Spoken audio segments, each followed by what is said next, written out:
Magandang buhay mga kabutingting. Meron tayong gagawin dito na isang Vivo Y11. Ayan o. Ang problema nito, nakita nyo, may mga guhit siya.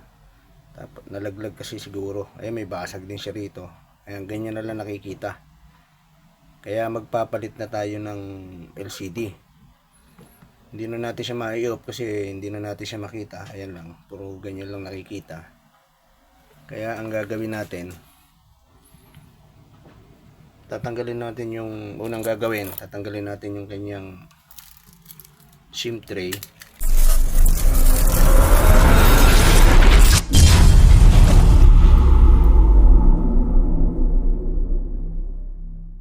Plus tayo ng back cover. Ayan, tabi lang natin. Tapos dito sa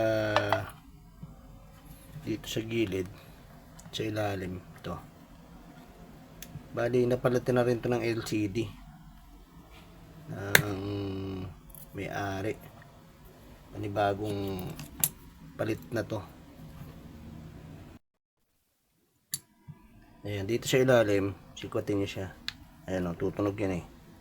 Kapag ka tumunog, pwede nyo na siyang kukuhin. Ayan. Kasi malambot na yan eh. Paikot. Ayan o. Tutunog yan eh. Pagka natanggal yung mga lock niya.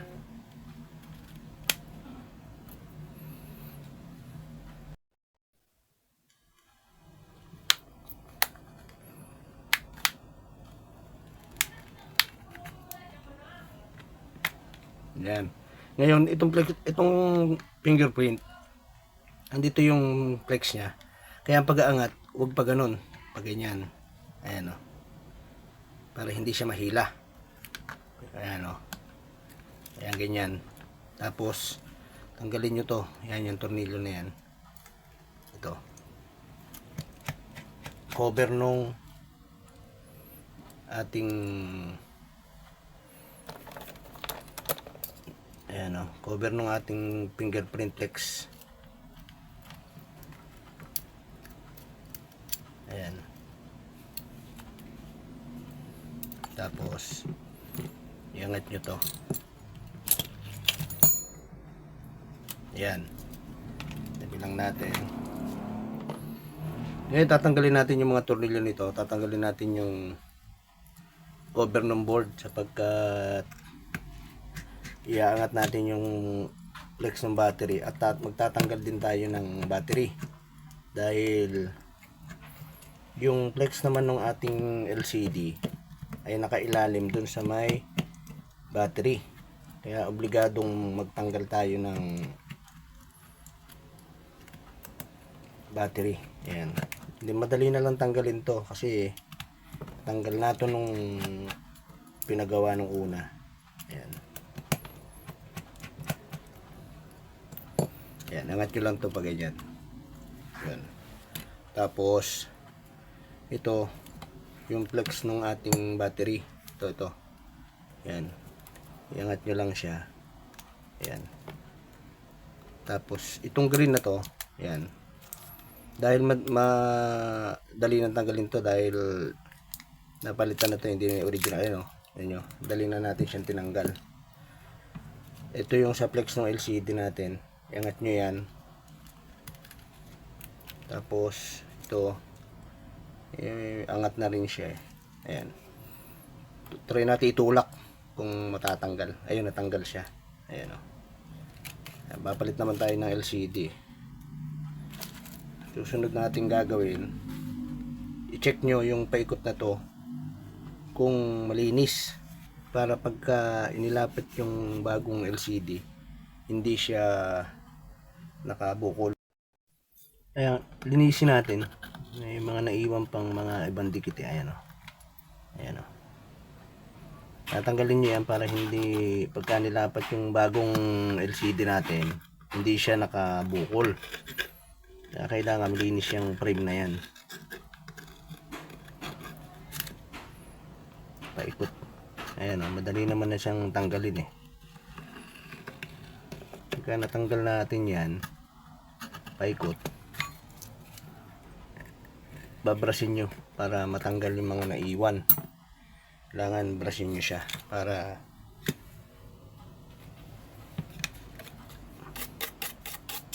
yan. Tapos itatrial natin yung ating LCD. Hindi muna natin siya ididikit. Ito yung bagong LCD natin. Ayan. Kailangan parehas siya. Ayan. Ngayon, ikabit natin.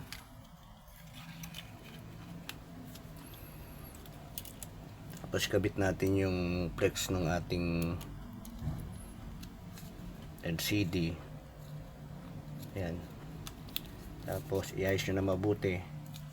At isusunod natin yung battery. Ilalim nyo rito, ayan o. Baka mahila nyo yung flex na maliit na yan sa volume saka sa power yan. Yan. Dapat natin. Kabit natin yung sa battery natin. Tapos i-on natin siya. I-check natin kung okay ba yung LCD na ayun o. Ito nyo. Nag-open. Tayo lang natin saglit para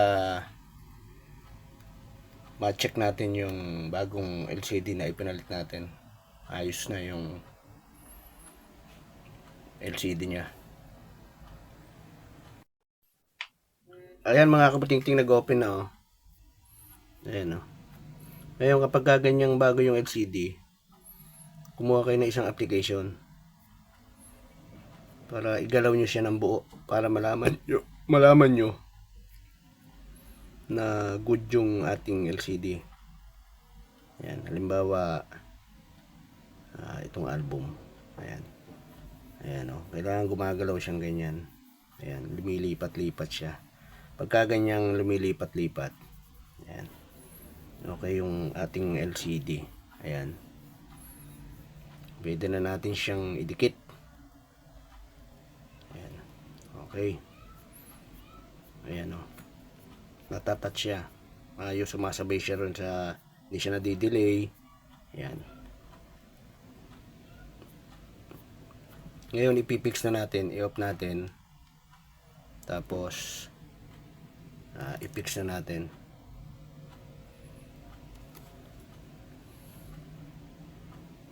Ngayon pagka tanggalin natin yung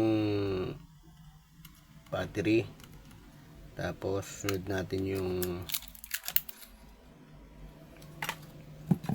sa LCD at ididikit na natin to.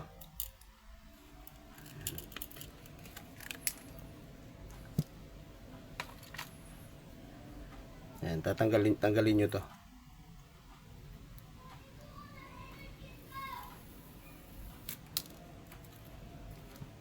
Ito yan eh. Ito. Tanggalin nyo to.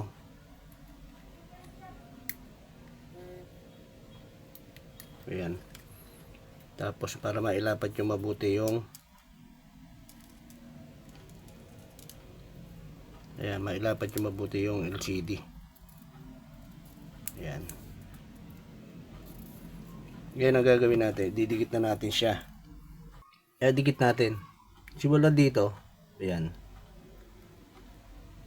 Paikot. Ayan, magmula lang dito, paikot na ganyan.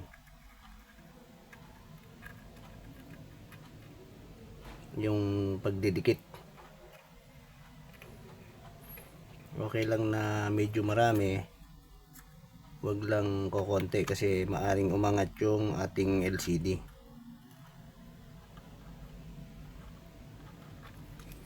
Yan, paikot yan.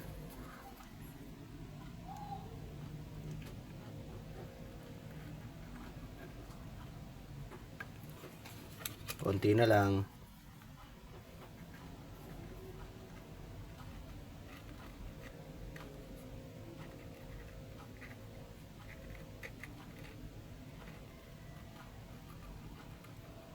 Ikaw ay napadaan sa aking channel, like and comment at subscribe na rin mga kabutingting para maging updated ka sa mga susunod na video. Check lang natin. Ngayon ilapat na natin yung ating LCD. I-fix na natin. Ang paglalapat dyan, itulak nyo muna pababa. Baba na pa ganyan. Tapos pataas. Kaliwa. Tapos sa kanan. Para lumapat siya. Ayan. Tapos kabit natin yung flex. Ayan. Iayos natin. Tapos sunod natin yung kanyang battery. Ayan. Kabit natin yung ayan. Tapos yung kanyang cover. Ayan, ikabit natin tong board cover natin. Bali, ang gagawin natin dito, bubuin na natin siya. Ayan. Na-testing naman na natin kanina yung kanya LCD. Dinikit lang natin, ipinix lang natin mabuti. Tapos ikakabit na natin yung mga tornilyong tinanggal natin, lahat ng tinanggal natin. Kailangang maibalik lahat yan para walang maging problema yung ating cellphone.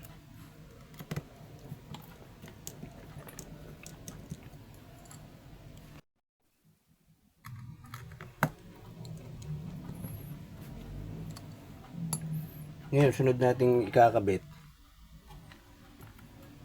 yung kanyang fingerprint flex. Ayan, pagkakabit pa ganyan, ihiga nyo lang siya para maikabit yung mabuti. Tapos huwag nyo kalilimutan to, ang kanyang cover.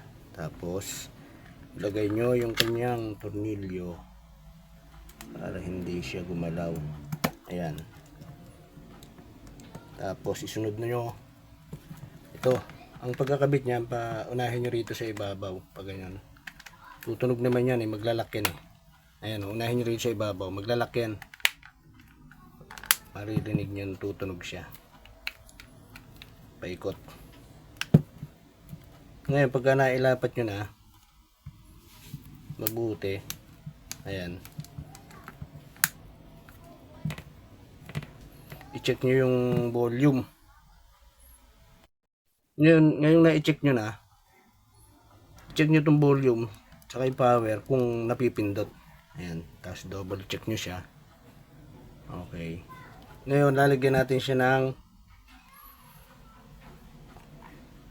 clamp. Ito mga kabutingting, kalahating oras natin siya patutuin. Yung higpit nito, huwag masyadong mahigpit kasi magkakaroon siya ng, yung tama nito, maaring magkaroon siya ng puting ilaw sa LCD. Kaya kailangan tamang higpit lang, huwag masyadong mahigpit. Yan,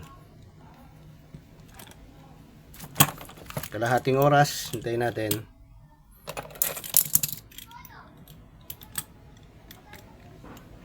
Yan, higpit natin mga kabutingting. Okay.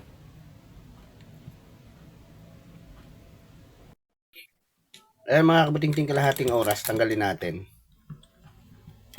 para ipakita ko naman sa inyo paano naman siya linisin.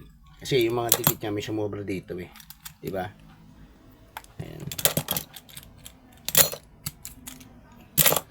Dito sa gilid na to, may mga sobra yan eh. Kamay lang pwede na yan, pag ganyan.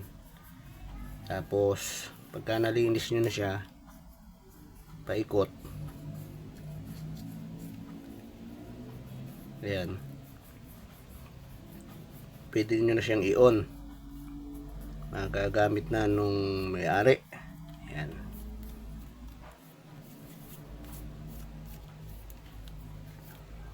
try na i-on natin siya. Yun o, bukas na.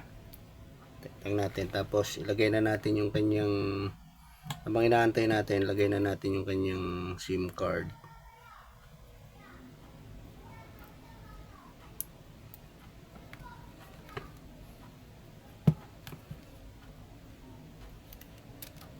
Yan, huwag niyong kakalimutan yan sapagkat importante yan.